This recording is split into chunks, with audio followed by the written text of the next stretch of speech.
Hi, Manimala. Good morning. Good morning, ma'am.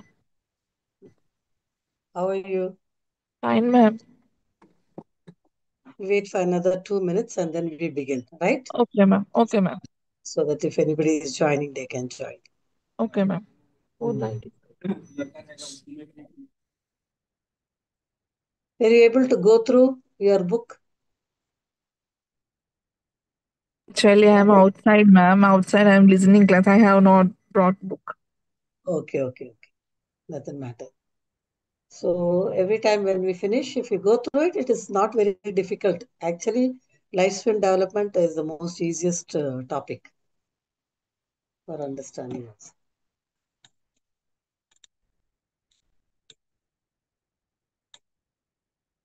Again, we will have on the 3rd and the 4th of Jan. Okay, Saturday, Sunday, and those will be the last two classes.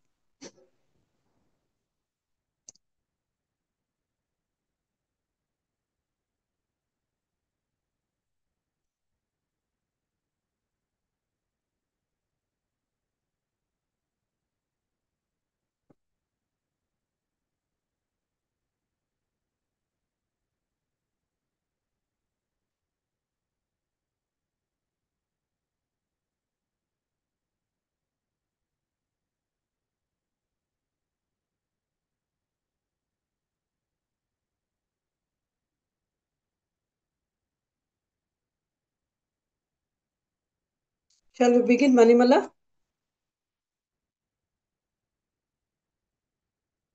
Ma'am, 2 minutes, ma'am. I'm going up. I will once. Okay.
Yes, ma'am.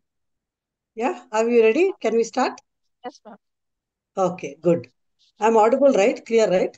Yes, ma'am. Childhood. You are today. We are starting Unit 6 childhood. Yes. Okay. Okay, so good morning to you all. This is Dr. Angela, and I am taking the paper on lifespan development. And today we are going to cover Unit 6, Unit 7, and Unit 8. Okay, so if we are able to cover these three units, then next two classes we can cover four units. Okay, that is 9 and 10, 11 and 12. Okay, so in the unit 6, what are we going to focus on? We're going to focus on childhood, right? What are the characteristics of early and late childhood, physical development of childhood, social development, personality development, emotional development, and moral development. And then in unit 7, we will start with adolescence, right? And today we will focus only on puberty, the characteristics, the concerns, the physical and the psychological changes, the social and the emotional, the growth spurt, body changes, and development of primary and secondary characteristics. And the unit 8, we will try our best to cover adolescence, that is characteristics, physical and psychological development, moral behavior, family, interest, personality changes, self-concept, moral behavior, family, all this, okay, and the hazards. Okay, with this, today's we'll be able to complete childhood, adolescence, that is puberty and adolescence. Okay, so we begin with childhood now. Okay, what are the characteristics of late child? The objective of this Unit 6 is to identify the physical developments that occur during childhood, explain the different characteristics, patterns of behavior in each development stage of childhood, discuss the emotional developments that takes place during childhood, and describe the moral development that children accomplish during this period, and aware of the social and personality development that children achieve. Okay, so childhood is a time for children to be in school and they play, they grow strong, confident, right? It is an extension. First time they are moving out of the family comfort zone and they are, in the school where they play with their peers. Okay, and they are able to, enjoy their enjoy their not just the family but also the community and the caring others outside. So let us focus on what are the characteristics of early and late childhood. The early childhood extends from 2 years, okay, up to 6 to 7 years. So from 2 to 7, it is considered as early childhood. Growth is not as rapid as it can be during infancy. It is still faster than any other later periods of development.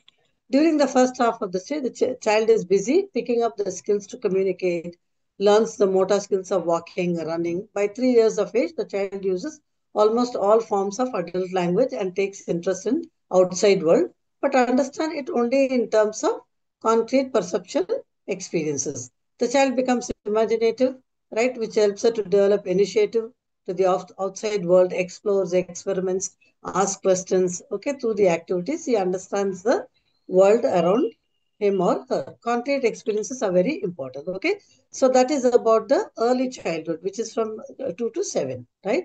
Then middle to late childhood. This extends from 6 years or 7 years onwards until the child becomes sexually mature, right? Until the child attains the puberty. This stage is labeled by parents as the troublesome or quarrelsome age, by the educators as the elementary school age, and by the psychologists as the gang age. That is the age of conformity, right? They want to conform to their peers and how they behave and what they do. They join groups. Okay. At this age, the child moves around in groups. It consists of the same sex. They want to make friends, right? Gang loyalty, like they want to be close with friends of the similar likes, prejudice against other gangs, fears. Okay, group games matter a great deal. Being left out of the group game is something that makes a child at the stage most miserable. Okay, thinking is more flexible, relates to object to each other, classifies them according to different criteria, and uses symbols but not abstract thinking. Okay, so this is middle to late childhood. Developmental tasks. Society plays an important role in the overall development of the individuals. Each society has its own demands and expectations from children at different stages of development. The codes and expectations vary from culture to culture, which the child learns at different stages of development. The social expectations are known as the developmental tasks. And the society wants to transmit its expectation to all its members. So at this point of time, the child wants to live up to the expectations of the society because Ma'am, society page number. huh? Page Page number, number. 1 minute, 1 minute, let me tell. 71. 71. Got it? 71. 71. Yeah. We are at 71. Middle to Development. late childhood.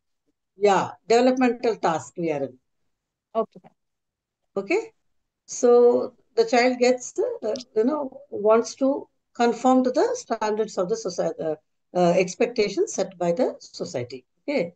So Robert Havigas defines developmental task as the task which arises or about a certain period in the life of an individual, successful achievement of which leads to happiness and success with later tasks, while failure leads to unhappiness to the individual, disapproval by the society, and difficulty with the later task. So he identified some 6 major stages in the human life. Okay, so that is what he has listed. Okay, so according to Robert Hauges, infancy and early childhood, that is birth till 6, and then middle childhood 6 to 12 years, adolescent from 13 to 18, early adulthood from 19 to 30, middle age from 30 to 60, and later maturity 60 and over. So the following developmental tasks occurs in each of the human development. So the chapter will focus on 3 important categories. Like when you look at the 0 to 6 age, what is the child doing? Learning to walk, to crawl, to take solid food, to talk, to control the elimination of the body waste, learning the sex differences and sexual modesty, getting ready to read, okay, forming concepts, okay, learning the language to describe social and physical reality. So from ages 6 to 12, what is the child do? Learning physical skills necessary for ordinary games, learning to get along with the similar age group, girls or boys, building wholesome attitude towards oneself as a growing organism, learning about appropriate masculine or feminine social roles that is set by the society, developing concepts necessary for everyday living, developing concepts necessary for everyday living, and developing conscious morality and a scale of values, achieving personal independence. Overall, developing the attitude towards social groups and institutions. Now, when you look at ages 12 to 18, according to him, it is achieving new and more mature relations with age mates of both the sexes, achieving a masculine or a feminine social role, accepting one's physics and using the body effectively, achieving emotional independence from parents and other adults, preparing for marriage and family life, acquiring a set of value and an ethical system as a guide to behavior. That is desiring and achieving socially responsible behavior. So this is what, according to Robert Howard, does when he speaks about the human development. Okay, so with this, we are just moving on to the next physical development of the childhood. Okay, so physical development provides children with the abilities they need to explore and interact with the world around them. Okay, which encompasses different tasks and abilities. Okay, so principles of physical growth. Four basic principles of physical and motor development are typological, proximodistal, hierarchical, integration, and independence of system. Okay, let's look at each one. The Kepler-Cordial principle refers to the fact that the development proceeds from the head downwards, right? The child gains control of the head first, then the arms, and then the legs. Infants develop control of the head and face movements in the first 2 months after birth and are able to lift themselves up by using their arm in the next few months. Infants start to gain leg control and may be able to crawl, stand, walk by the time they are 6 to 12 months. The coordination of arms always precedes the coordination of legs. Okay. So the next one is the principle of proximodistal. What is this? It's a development that indicates that development proceeds from the center of the body outwards. It describes the direction of development. The spinal cord develops before the outer parts of the body. The child's arms develop before hands. Hands and feet develop before the fingers and toes. Finger and toe muscles used in the fine motor dexterity are the last to develop in the physical development. The principle of hierarchical integration states that simple skills develop separately and later these skills integrate into more complex ones.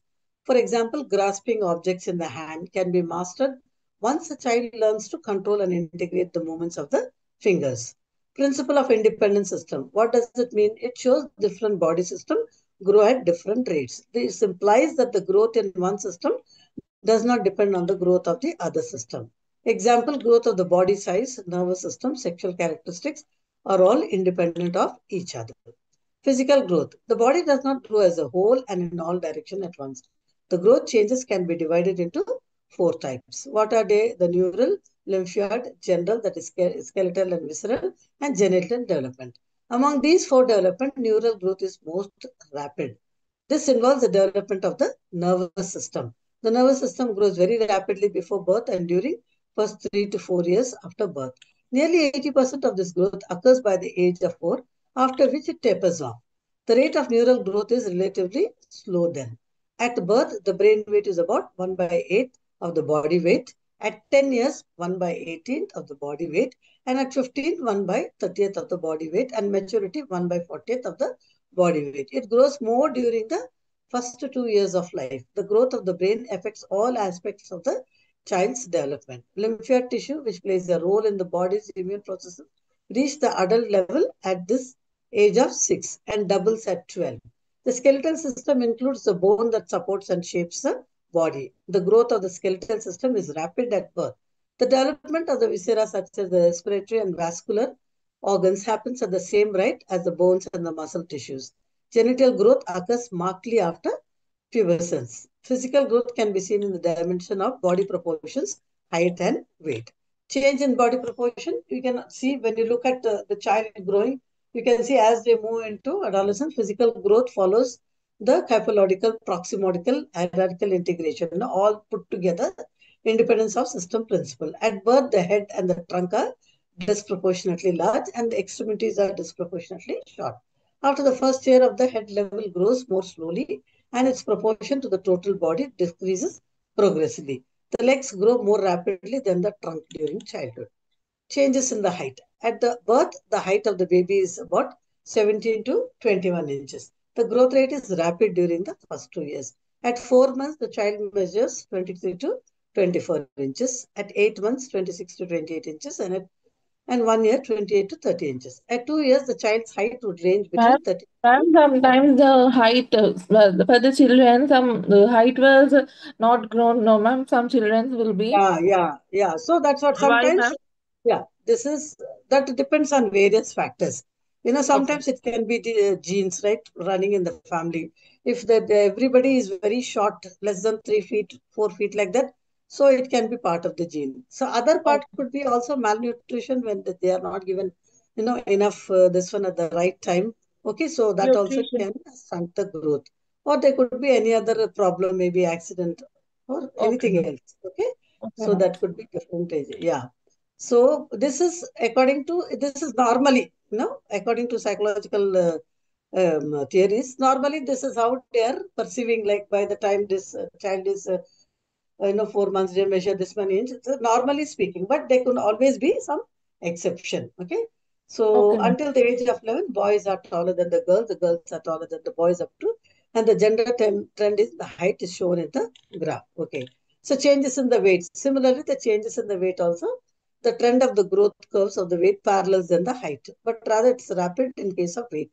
The child ordinarily doubles his or her birth weight in 6 months or less, but requires 4 years to double his or her height. Certain anatomical changes are seen in the child advances in age. For instance, the teeth begins to form in the jaw from the third prenatal month. During this period, two sets of teeth appear, the baby teeth and the permanent teeth. By the age of 9, the children generally have 2 to 3 teeth. Around 6 years, the child has 1 to 2 permanent teeth, 10 or 11 teeth by 8 years, 14 to 16 by 10 years, 24 to 26 teeth by 12, and 27 to 28 by 13, and the last four appear by 25. So totally 32, right?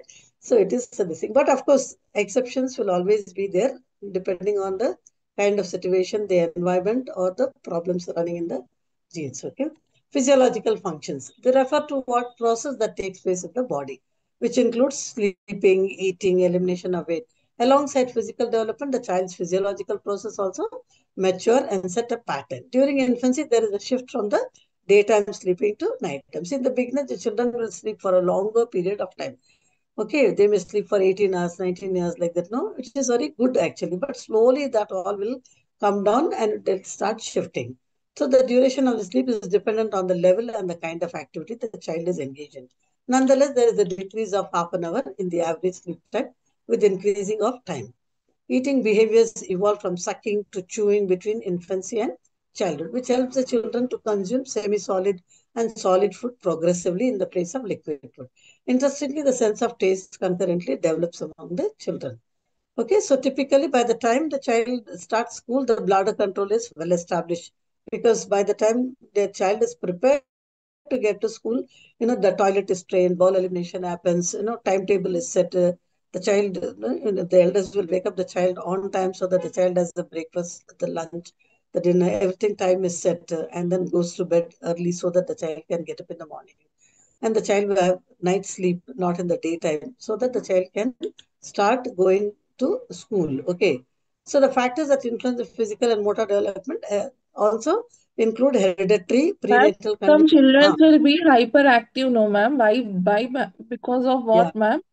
yeah. That will also depend. Not all children will be hyper. Maybe some children, no, the in psychological thing it's I called have the seen ADHD. one baby, ma'am. She is hyperactive, ma'am.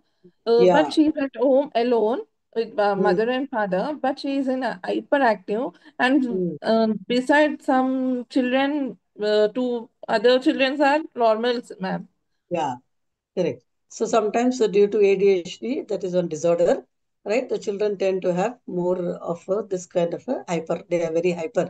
They will not be able to sit in the class. They can be like that, but not. It's not the normal thing. Maybe one or two children will Because I'm develop. a teacher, ma'am, and in Ah, pre-primary classes, for me, yeah, I have it my students, they are students, yeah. separate, ma'am. So I can see, no, that why I'm Yes. asking.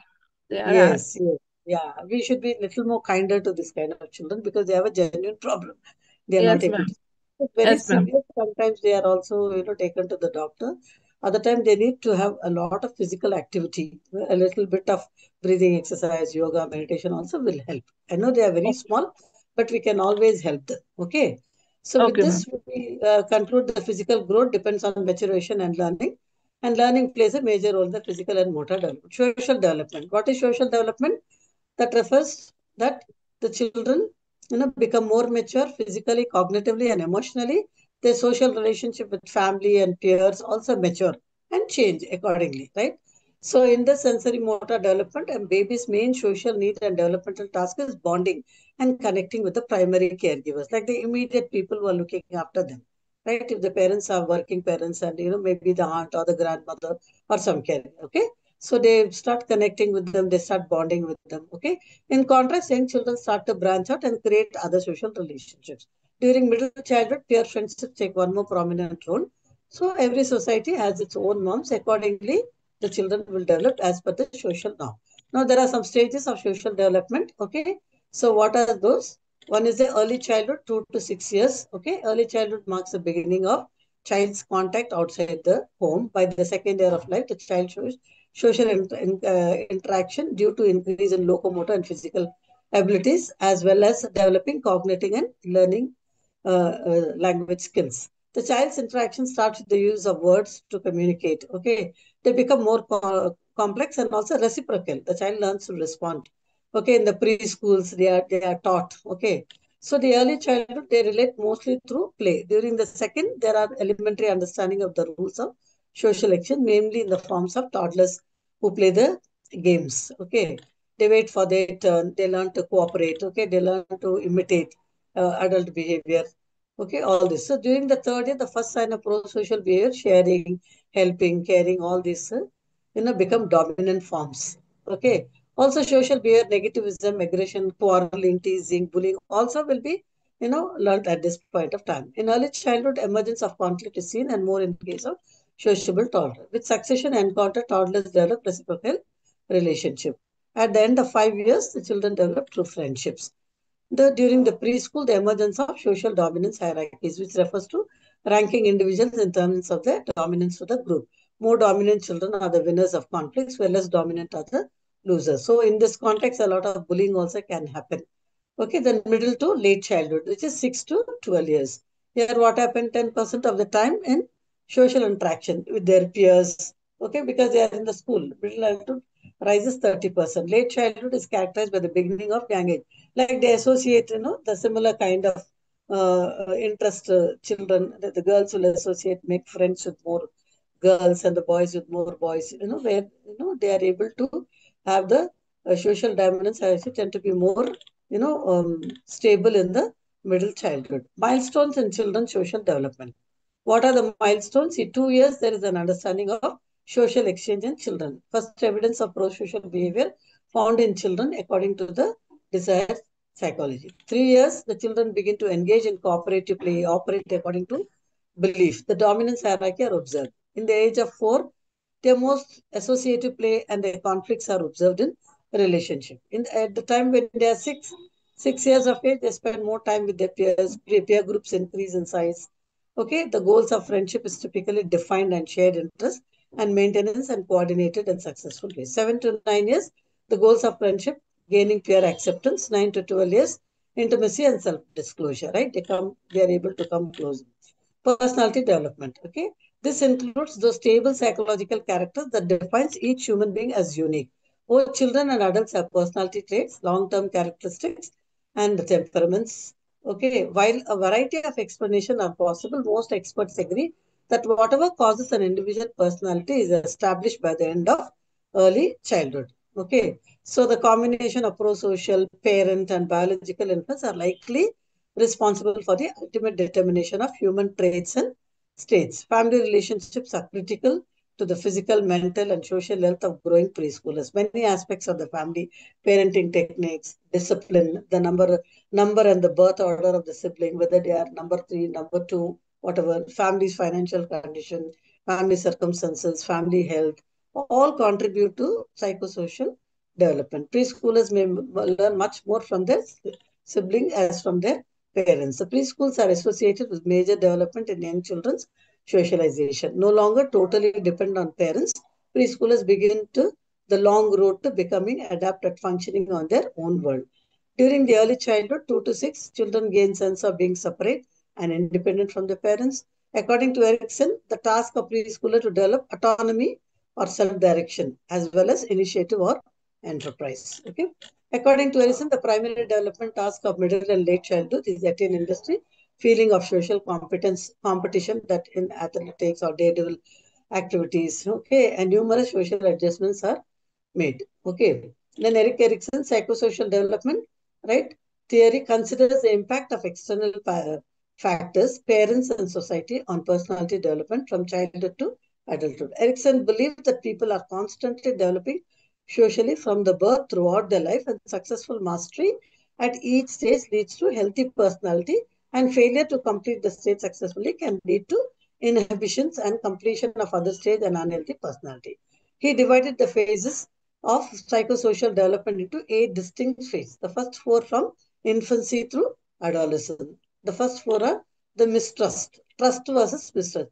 You remember we heard the developmental psychology theory of Eric Erikson. It is the same what we learned that no, Yeah. that same thing is now we are looking at the early childhood how Earlier. trust yeah, mistrust is developed from birth to one year. Autonomy and shame, okay, which you have already studied this a little bit. You know how children who are taking initiative and who are not able to Yes, take, ma'am. from guilt, inferiority complex, all this kind of thing. Okay, Yes, ma'am. emotional development, yeah, are subject to reaction to environment, usually experienced cognitively as either pleasant or unpleasant, generally accompanied by some form of physiological arousal, often communicated to others by some behavioral action. Children's emotional development is influenced by many factors. As I told you earlier, also genetic inheritance, the conditions of the environment in which they are born, the interaction with the family members, and later on with the peers. Okay, so during childhood, children emotionally become more advanced. Their emotionality is focused less on themselves. Their advanced cognitive skill allow far more sophisticated responses when the emotions are experienced. Okay. And emotions are viewed as an important determinant and consequences of interaction with others. These emotions can be caused by observing and recognizing what is happening to others. Responses that occurs because of exposure to someone else's emotional state are known as vicarious emotional responding. During early childhood, tend to act, think, and the ways they focus on their own needs and desire, they're likely to respond to another child's emotional distress in the way they find themselves comforting. Okay, they are given all examples and I'll just go through that. We move to the moral development. Yeah, when we think about moral development, immediately who should come to our mind? Jean Piaget and Lawrence Colbert, who offered explanation for acceptance and development of moral standard because they both propose two different theories, right, related to moral development. So, based on the analysis and the interviews, according to Kohlberg, child cognitive development determine the evolution of our moral reasoning. His theory of moral development is a continuous process and that occurs throughout the lifespan. Achievement of each stage depends on how much the child grasps. Okay, found each person's idea of morality changes as the person matures. Okay, so he is given here example in Europe how a woman near death experience all this. Okay, so there is he has given a lot of example of how a man when he decide to not to steal the drug. Anyway, this is all just to show that his analysis based on the judgment as what is morality, like how moral reasoning happens, and the levels and stages of moral reasoning on the basis of the finding. Just read that examples now when you are free. Okay, let us move on to how he has developed these 6 stages of moral development, series of 3 levels and 6 stages. Level 1, pre-conditional morality, that is in early childhood.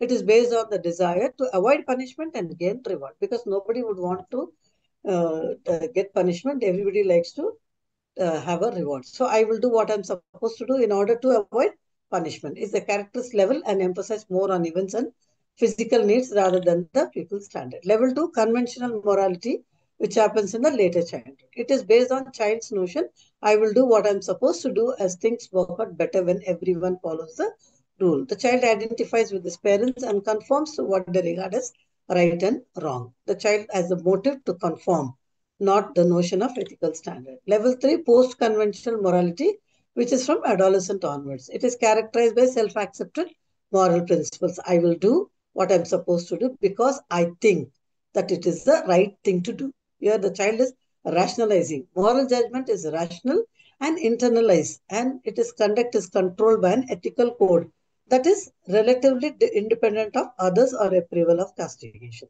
Moral conflict is resolved in terms of broad ethical principle, and violating this principle result in guilt and self-condemnation. Progression between level. Okay. So level 1 people tend to attend to themselves. Level 2 people attend to others or what others think of them. Level 3 people attend to society's standard and their relations to them and their principle. Now, what are the hazards? It is important that physical hazards of early childhood include mortality, right? Child mortality we know, which is very low, especially when male-female ratio when you are talking about our country. Illnesses, accident, unattractiveness, and obesity. Young children are highly susceptible to all kinds of illnesses. Though respiratory illness is most common, okay, most young children experience cuts, infection, burns, broken bones, similar minor disturbances resulting from accidents. The important psychological hazard of early childhood are unsocial, um, content of speech, failure to learn social adjustment due to lack of guidance, too much emphasis on amusement, too little on active play, deterioration in family relationships. Okay. The major emotional hazard is the dominance of unpleasant emotions, especially anger. The moral hazard include too much emphasis on punishment and misbehavior, and too little emphasis on reward for good behavior, right? Which is very common in the families. When the child does something wrong, the child gets punished for it. But when the child does something good, the child is not rewarded and just goes unnoticed, right? So what happened? The negative behavior of the child will get reinforced. This leads to unfavorable attitude towards those in authority, deterioration in any human relationships is hazardous to good personal and social adjustment. Emerging issues in childhood include implementing and evaluating multidisciplinary intervention that addresses overall development of the child by fostering knowledge and nurturing families, parents, and caregivers, creating supportive and safe environment in homes, schools, and communities, and increase access to high quality healthcare. Okay, so that is all. So we come to the end of this. So you can look at the progress, check your progress. There is summary and there are questions, and then there is model answers. Okay, all the explanation is given here. Summary, model exam questions are there, fill in the blanks are there, and glossary is also there. So when you're free, please go through this, right? So that you will be able to have a better understanding. With this, we close unit number 6, and then we move on to unit number 7, that is block 3. Three. And here the focus is on adolescence, which is mainly puberty, right? That growing up, what are the characteristics, what are the concerns, what are the physical and psychological changes that happens, the social and emotional changes that occurs, the growth spurt, the body changes, all this becomes a part of this unit 7. So the main objective is to know um, what age puberty occurs and its causes, explain pubescent growth spurt, its normal pattern, discuss the major body changes during puberty and the effects on individual physical and psychological well-being. Also identify hazards of puberty and explain its effects. Okay. So puberty is a short period that overlaps the end of childhood and the beginning of the adolescent. Okay. It's basically a transitory process where it is characterized by gradual onset of mature reproductive hormonal activity triggered by central nervous system, mainly the hypothalamus and the pituitary gland. Puberty caused by hormonal changes, which because they are not controllable, they come at various times. The time needed to complete the puberty changes range from 2 to 4 years. Puberty is not an environmental accident. It is programmed into the genes of every human being and the timing of the emergence of puberty within the boundaries of 9 to 16 years of age. Environmental factors such as health, weight, and stress can influence the onset or and duration of puberty. Okay, we are in page number 87. Okay, so it's a Yes, time for ma'am. rapid growth. Yeah, it's a time for rapid growth and change. Let's look what are the characteristics of puberty, which is short and overlapping period. Okay, so the children who pass through in 2 years or less than regarded as a rapid measure, while those who go through 3 to 4 years to complete the transformation into are regarded as slow matures. Girls as a group tend to mature more rapidly than boys as a group, but there are marked variation within each sex group. So that is the first. Second thing is puberty is divided into stages. Okay, the pre-pubescent, the pubescent, and the post-pubescent. The pre-pubescent is what includes first evidence of sexual maturity. That is the primary sexual characteristics and terminates at the first appearance of pubic hair. During this stage, reproduction is virtually impossible. During the pubescent stage, the growth spurt begins to accelerate. Males experience the first emission of semen, usually in the form of wet dreams, and menarche occurs in the females. The post-pubescent stage is characterized by declaration of spurt growth spurt, completion of both primary and the secondary characteristic, and fertility is possible. Now, puberty is also a time of rapid growth change. It is one of the two periods in the lifespan characterized by marked changes in body proportion and is generally referred to as puberty growth spurt, okay, which will last for a year or two among children become sexually mature. So you see a child develops a lot of bodily changes. You can see and how the status appearance, the way they dress up, position, range of choices, change in attitude towards the opposite sex, all of which is necessitates involved a change in the child-parent relationship and changes in rules and regulation with the which the youngster is subjected. Puberty is a negative phase. Many years ago, Charlotte Bohler labeled puberty the negative phase. The term phase suggests a period of short duration.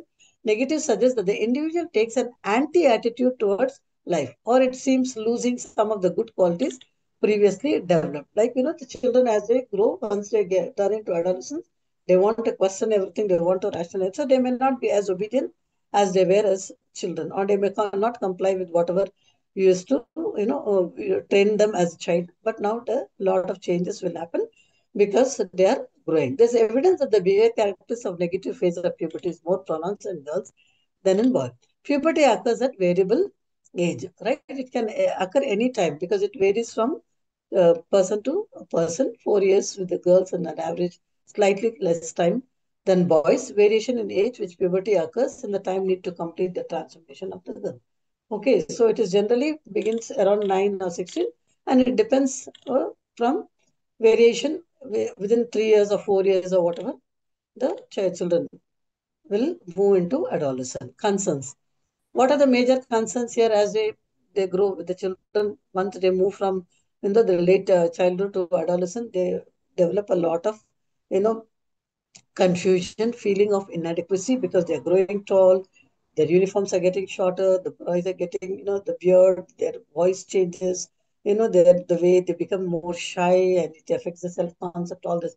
And parents also notice negative criticism, right? Complaining, okay, all these kind of things happen. So they have a lot of problem. I mean, at this point of time, there's a lot of confusion. They are still trying to figure out their identity and how to manage the physical changes, how to deal with the things. They become more self-conscious, okay, and as they're turning into a young woman or a young man.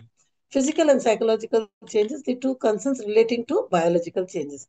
That is, the characteristics of puberty relates normally to sex appropriateness. The physical hazards of puberty are minor compared to the psychological hazard. The most common of the later are tendency to develop unfavorable self-concepts, to become underachiever, unwillingness to achieve change bodies are usually applauded. So if now suppose if the girl is putting on a lot of weight and she's becoming a little more fatter, she starts becoming conscious, she starts losing her confidence. And at this point of time, if she's bullied and if she's put down or if she's insulted, they'll develop more psychological issues. Similarly with boys also, they may be growing more taller, having beard. If they also put on weight, they're they are not able to talk to anybody. They are trying to understand themselves. They feel a little awkward because of their height and weight and because of how they are growing into, so all this can affect. Social and emotional changes also occur during this phase. as directly the brain to alter children's needs, interests, and mood. They start to look differently. An array of social influences further the social and emotional changes. The children observe the bodies are changing. They experience new and unfamiliar set of social experiences, reinforce the first enjoyable experience of sexual arousal and by their peers and culture. They become interested in forming what can become intense romantic and sometimes sexualized relationship with others. Also, these bodily changes become visible to others. Children may begin to experience being treated differently by others. Okay. So now this is also a time they are getting attracted to the opposite sex. They want to get more romantic and they want to get intimate, so and sometimes their moods also play up because of the hormones, high moods, low moods. Okay, and because our body is adjusting to the fluctuating hormones, they'll also start feeling insecure. Okay, so all this time thing happen. So for most young people, puberty catches them at a bad time during the early adolescent, around 9 to 13 years, when they're separating from the shelter of childhood and begin striving for social belonging and place among society of peers. Already feeling drift, no, they are feeling moving away from family and at the sea in this brave new world of a more social independence. Puberty demonstrates how they are also out of control of their body. Okay, and then we have the spurt. Growth or spurt gets accelerated. Okay, the sudden growth spurts happen biologically. They begin when the brain signals to release certain hormones into the bloodstream. The process involves several steps, coordination into different parts of the brain. The hypothalamus, the pituitary gland signal the pituitary gland. It's time to release a set of hormones called the gonadotropins into the bloodstream. Once released, they activate the gonads or the sexual glands. The gonads are the testes in boys and the ovaries in the girl. Once activated, gonads produce and release hormones into bloodstream that trigger physical changes throughout the body. In males, the testes, produce hormones called androgens, and female, the ovaries produce hormone called estrogens. Okay, so various factors involved hormonal signals triggering puberty are initiated. Body fat composition is a major factor that influences onset of puberty. Large or obese youth may experience puberty earlier, while highly athletic or smaller children may experience puberty later. In this, hereditary also plays an important role. Environmental factors like the quality of diet, activity levels seem to play a larger role. Some scientists have noted that during the past decade, females' menarche, that is the onset of the monthly period the woman goes through, has been occurring at younger age. Actually, it is decreasing, right? Earlier, it was around the age of 14 or 15 and all. Now it has come to almost 10 years and 9 years also. Okay. Nowadays Process, it's really yeah.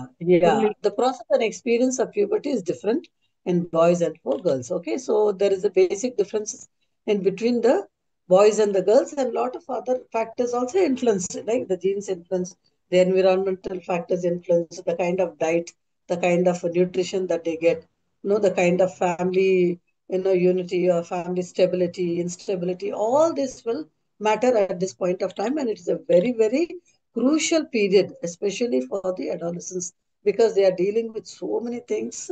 And that is also a time that they are not able to make decisions and they are not able to decide faster. And, they're because of this growth spurt. Okay. Body changes at puberty. There is primary and secondary characteristics. Okay. Development. The first major physical change at puberty is the change in the body size in terms of height and weight. Among girls, the average annual increase in height is before menarche, that is 3 inches.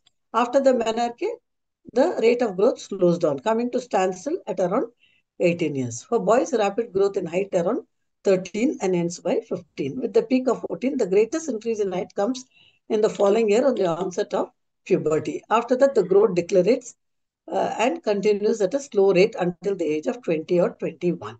Okay, so weight gain at puberty is also very common. Okay, it is again difference in both boys and girls, right? Development of primary and secondary characteristics. What are they? Primary sex characteristics. The sex organs grow and develop rapidly during puberty and become functionally mature, right? In the middle of puberty, the secondary characteristics, that is the physical features, distinguish from males and females develop according to the predictable patterns, but at the end of puberty, all these patterns are at the mature or near mature level. Secondary sex characteristics are enlarged breasts, hip for girls, facial hair, and deep voices for boys, and hair and sweat glands changes for both the set. Primary sex characters changes for boys include enlargement of testes, penis, prostate glands, and seminal vesicles. These changes normally begin to occur during the age of 9 to 14 years. The growth is generally completed between the ages 12 to 16. Okay, the most significant and noticeable puberty-related changes for young men is the spermarche, or the first ejaculation. Generally occurs between the age of 12 and 16. That indicates the boy is now producing a sperm and could fertilize a female egg through sexual activity, resulting in female pregnancy. The first ejaculation often occurs during sleep. It is referred to as a wet dream. Young men may also experience spontaneous erections when they are awake. This may occur when they become emotionally stimulated or for no reason at all. Such spontaneous erections can be uncomfortable or embarrassing, for maturing young women. Okay, so these are all related to primary and secondary characteristics. Kindly read up this a little more. Okay, and then we move on to the next unit, that is the unit number 8. Yeah, which again is adolescence. Yeah, adolescence, what are the things that we are going to learn in adolescence? Right, same again, the characteristics of adolescent: physical and psychological development, and moral behavior, family, relationship, interest, personality concept, self-concept, self-esteem, moral behavior, family, relationship, interest, personality changes, and also hazards, the physical and the psychological hazards. Okay, so the main objective is to define adolescence and describe their characteristics, identify the physical and the psychological changes in adolescence, discuss personality development in adolescence, and explain the hazard. Okay, so this is a very distinct phase in the development life cycle. It is also complex and multi-system transient process involving progression from immaturity and social dependency of childhood into adult life, with the goal and expectation of fulfilled developmental potential, personal agency, and social accountability. Okay, I am on page number 99. Okay, so the term adolescence and puberty are often referred synonymously, but they are not the same. Adolescence is the 10 to 12-year period of social and psychological growth that transform the dependent child, right, beginning in late elementary to middle school, into a functionally independent young adult in his or her mid 20s. Now, puberty is the onset of sexual maturity. Girls usually entering it about a year earlier than boys. Adolescent is described being as a teenage years, from 13 to 18 of age. However, puberty decides the onset of adolescence. Therefore, adolescence occurs in some children at at the age of 9. During this time, the child has a great deal of concern over his body image, and any discrepancy in the child's eye, such as obesity, early or late maturation, etc., may be manifested through variety of disorder.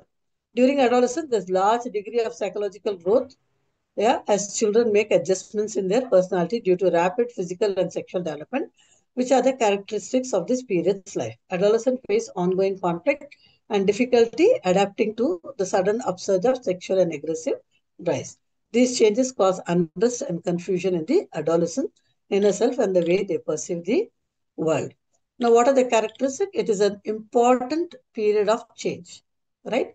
Because all the changes are happening after puberty. The adolescence stands out as a time of significant change in multiple life domains. Okay, they experience physical and hormonal changes of puberty, reach physical maturity, and become capable of reproduction. Physical changes are adolescent include growth spurt, changes in primary sex. Already we have learned a little before now, a lot of primary and secondary characters development. Okay, and then they start developing their own identity, their roles as students, as a daughter, as a sister, right? All these kind of things, they start, getting into a lifelong voyage. Okay, and this biological functioning and cognition and social environment turn to precipitate transformation in interpersonal relationships and self-conception. The plethora of changes present the avenue for growth in new direction, making adolescent and especially the early part of it period rich in potential for novel behavior and positive change. Now, it is also adolescence is also a problem of age. It is often assumed that the adolescence is a very difficult period of life, with adolescents being very stressed and moody. It is further assumed that adolescents are stressed because they have to cope with the enormous changes and some of the changes of sexual following the puberty. There's large and social changes, with adolescents spending more time with others the same age and less time with parents, they did what they were younger. Adolescence also a time when decisions need to be made about the future. However, it is true that adolescents especially stress and they are greater risk for being in crisis than an adult of all ages. So it's a problematic age, basically because it is a time of transition. Okay, adolescence is also a time of unrealism, right? What is that?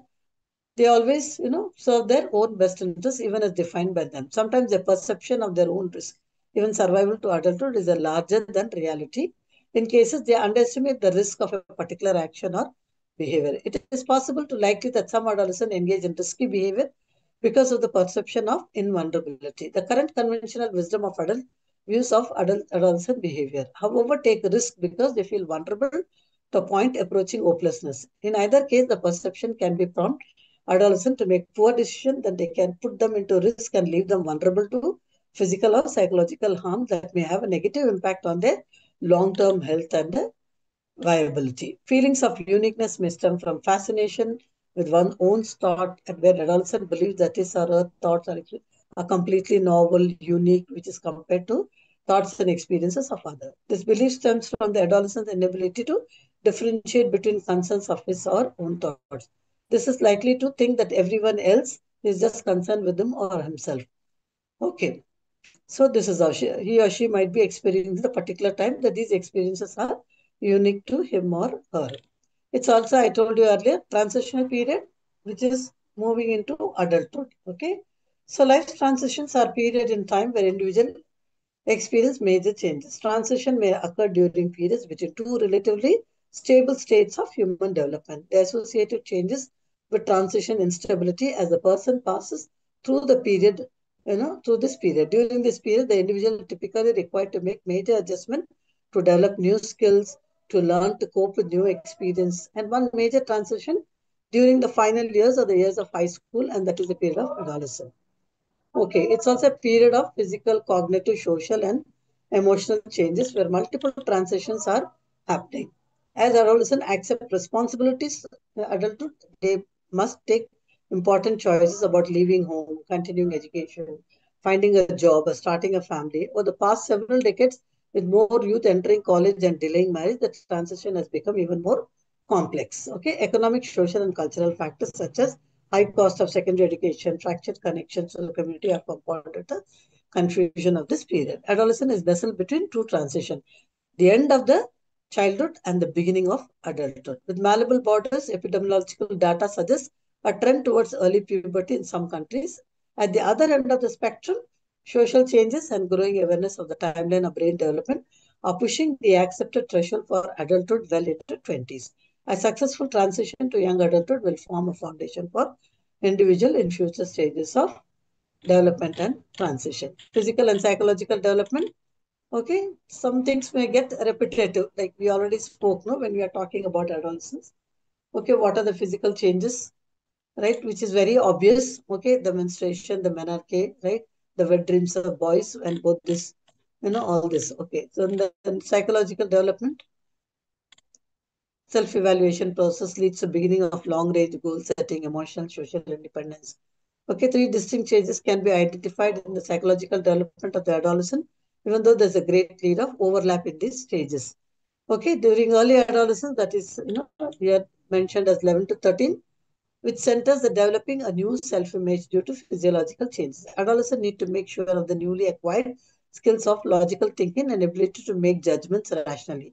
When they reach the mid-adolescence, that is 14 to 15, they strive to loosen up their ties to their parents and their emotions and intellectual capacities increase. The adolescent become adventuresome and experiment with different ideas. This plays an important role in finding one's relation to oneself, group, and the opposite sex. During this time, the adolescent battle over one's own set of values versus the set established by parents and the adult figures. The adolescent also begin to take more control of educational and vocational pursuits as advantage. It is during this time self-independence and self-responsibility become apparent, and along with the quest to contribute to society to find their place in it. During the later stage, that is from 16 years onwards, they have a moral stable sense of identity and a place in society. At this stage, they should feel psychologically integrated and should have fairly consistent view of the outside world. Adolescents should by this time establish a balance between aspiration, fantasies, and reality. In order to achieve, there need to be a balance and displaying the concern for others through giving and caring instead of the early childhood pattern of self gratification. At conclusion, late adolescents, they should have designed or discovered the role of society, having a realistic goal in life, and have begun in earnest to achieve it. Moral behavior, family relationship, interests, and personality changes. Okay, also refers to a sense of values of ethical behavior. Adolescence cognitive development plays a groundwork for moral reasoning, honesty, pro-social behavior such as helping, volunteerism, or caring for others. Moral development defined as an individual's ability to make principled choices how to treat another person. During this phase, many attitudes, beliefs, and values that young adolescents develop remain them for life. They move away from the blanket experience of adult moral judgment to development of their own personal values. However, they usually embrace the value of parents or key adults. The increased capacity of young adults for analytical thought, reflection, introspection, characterized by for connection between the intellectual and moral development. Many young adolescents also tend to be idealistic and possess a strong sense of fairness as they progress from interpersonal conformity stage to moral development. According to Kohlberg, young adolescents begin to reconcile to the understanding of people who care about them with their own egocentricity. The transition from self-centered of people who care about them with their own egocentricity. The transition from a self-centered perspective to considering the rights and feelings of others. Gender affects how adolescents approach moral dilemmas. Male tend to view more moral issues through justice lens, and female tend to use an interpersonal care for lens. Kohlberg viewed development in terms of different levels of reasoning applied to choices people make in their lives. This type of moral reasoning occurs throughout a person's life and depends on an individual social interaction. A person evolves from one level of reasoning to another, and he or she is able to understand the high level of reasoning and is able to experience in social interaction a conflict that impels them to accept a new higher level values. Kohlberg viewed moral reasoning in three levels, which included six sequential stages. He perceived this as stress and actual decision people make are not important, but the reasoning behind the decisions are important. The reasoning determines which stage of development the child is in. Family relationship, adolescence in modern societies typically is a period of preparation for independence from the original family unit. They are expected to find work and they live in separate quarters with their roommate. If they are cracking some exam, they go out, right? A spouse or alone, and in time establish family unit. In some societies, however, it is typical for young adults to continue to live with parents or some relative. Even married couples generally live with the near or one set of parents. For an adolescent male, father is the most important figure who teaches control in his activities. For adolescent female, the mother becomes the most important figure. Adolescent females have closer relationship with older females, right? Where female and kin excluding sisters, then the adolescent male have older male kin excluding brothers. The amount of contact and closeness with older siblings of the same gender is similar for adolescent of both the genders. Okay.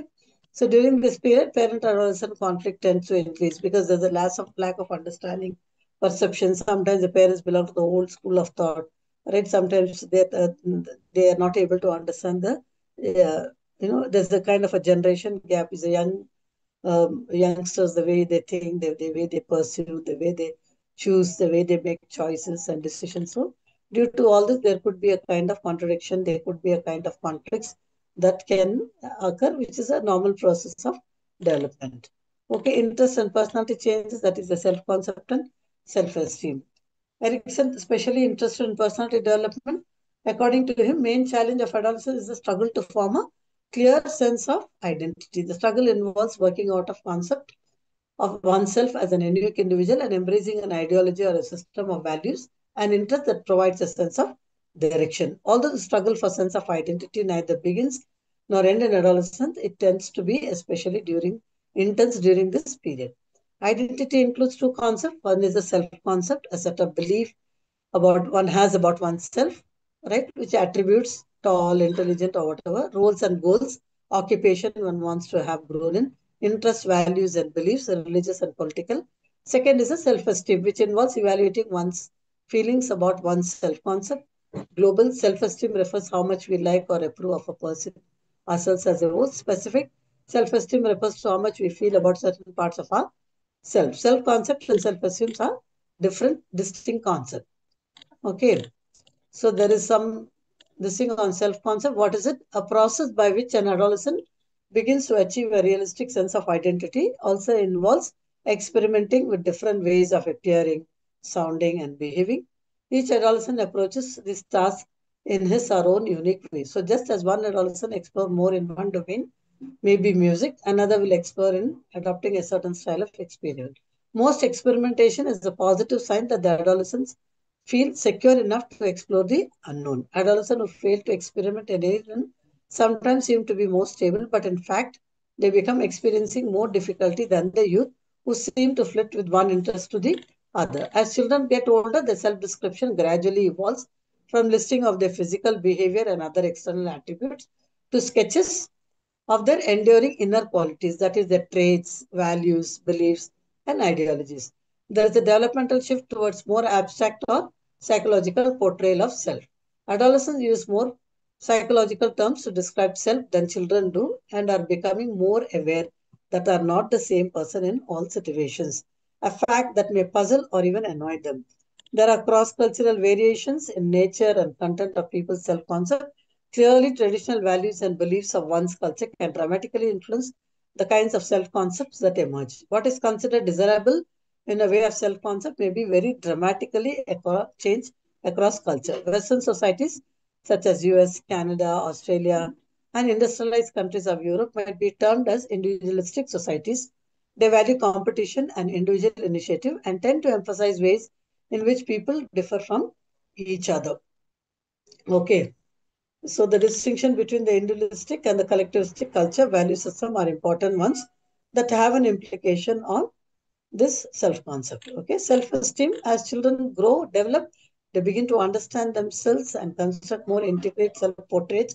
They begin to evaluate the qualities that they perceive themselves having, and that evaluative aspect of self is called the self-esteem. Children with high self-esteem are satisfied with the type of person they are, recognize strong points, acknowledge their weakness, hoping to overcome them, generally feel quite positive about their characteristics and competencies they display. Children with low self-esteem view the self as less favorable light, often choosing to dwell on perceived inadequacies rather than on any strength they may happen to display. Self-esteem develops uniquely for each adolescent, and there are many different trajectories of self-esteem possible over the course of adolescence. Okay, so this is all about self-esteem. Okay, which is very important as the adolescent go. Move to hazards. What are the hazards? Okay, there are physical and psychological. Fortunately, they enjoy good health, physical and mental. However, incidences and prevalence of chronic diseases in adolescents are on rise.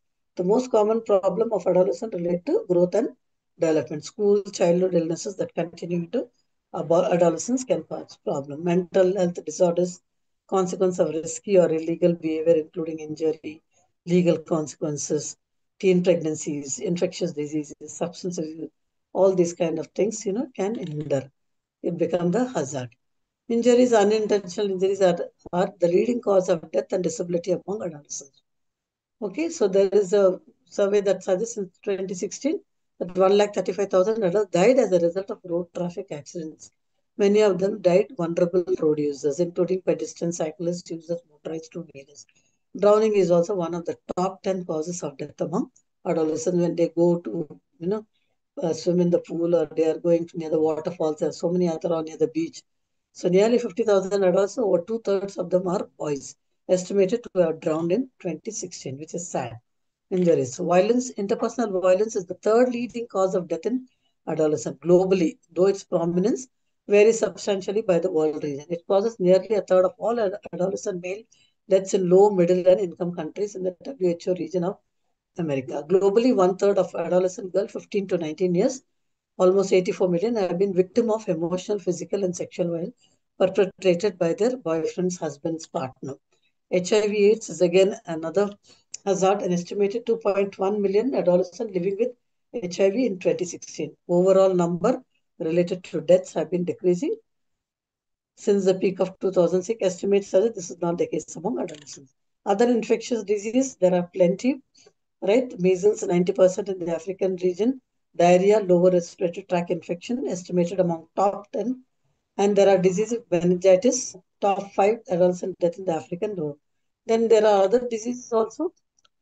They could be also suicides, which is not, because they're so vulnerable, and the psychological, this thing could also be depression and other causes. Early pregnancies, right? When they have relationship without any boundaries, okay? So there is all possibilities for pregnancies and the children, girls, young girls becoming pregnant during teenage, 15 to 19-year-old girls. It's a complication. They can die of childbirth. Okay, and some of the 11% all birth worldwide girls age between 15 and 18. Vast majorities of these births are low and middle income countries. The UN Population Division puts global adolescent birth rate at 2018, 44 births per thousand girls. This age country rates around 1 to over 200 births per thousand girls. This indicates marked decrease in 1990. Alcohol, drugs, and tobacco, which is again, they become very vulnerable. They want to experiment because they are young adolescent. They want to see sometimes having alcoholic father or using substances in the house, which could be Marnova, which could be tobacco, which could be nicotine, which could be any form of alcohol. They can be influenced, and there is also a possibility that they can get into addiction, and sometimes they can also die of overdosage. All these issues. Nutrition of micronutrients. This is also very common among adolescents, iron deficiency and anemia, especially among girls now recently also, thyroid and other other issues, especially related to deficiency in the nutrition like vitamin D deficiencies, vitamin B. All this can also cause a lot of problem, overweight, obesity, all running in. Physical activity provides fundamental health benefits for adolescents, including improved cardiorespiratory and muscular fitness, bone health, maintenance of healthy body weight, and psychosocial benefits. WHO recommends that adolescents to accumulate at least 60 minutes of moderate to vigorous intensity physical exercise, which may include play games, sports, and all that. Okay, so globally, 1 in 5 adults are estimated to meet this guideline. Prevalence of inactivity is very high. Okay, basically, lot of usage of phone, sitting for a long time. This is sitting is again a new form of smoking, right? They are not moving; they're sitting and at the computer, busy with the social networking site, Instagram, all this kind of psychological hazards hallmark the phase of development, right? They struggle with the sense of identity, autonomy, sexuality, and relationship because they're trying to find out who they are, what are they here for, where are they going, what is their purpose in life. All these kind of questions are also, they are trying to figure it out. Okay. So they can develop different kinds of problem. They may get into comfort eating, they may get into overeating, which will result in eating disorder, poor diet, obesity, smoking, drug usage, violent behavior, and chronic disorders. Psychological and social problems, particularly involving behavior and school issues, are common during the adolescence. As I told you about the usage of mobile, right? There is of self-esteem, of confidence issues, inferiority complex, or superiority. They are very conscious of their skin, their color, how they look, beauty, figure, and it can also affect the poor performance in the academics. Low IQ also demotivate them. They feel that they are not good enough because of the low self-concept, low self-esteem. Okay, so all these kind of things, psychological problems, there are plenty now, especially very challenging for the adolescent. They develop anxiety, right? They become anxious, they get frightened, they get panic attacks, they do not know how to handle themselves. Okay, which manifests again in mood disorders, disruptive behaviors, anger issues. They are not able to deal with themselves. They get into a lot of problems, and then they could be episodes of psychosis, schizophrenia, schizoaffective disorder. All these are examples of thought disorder, how they perceive themselves.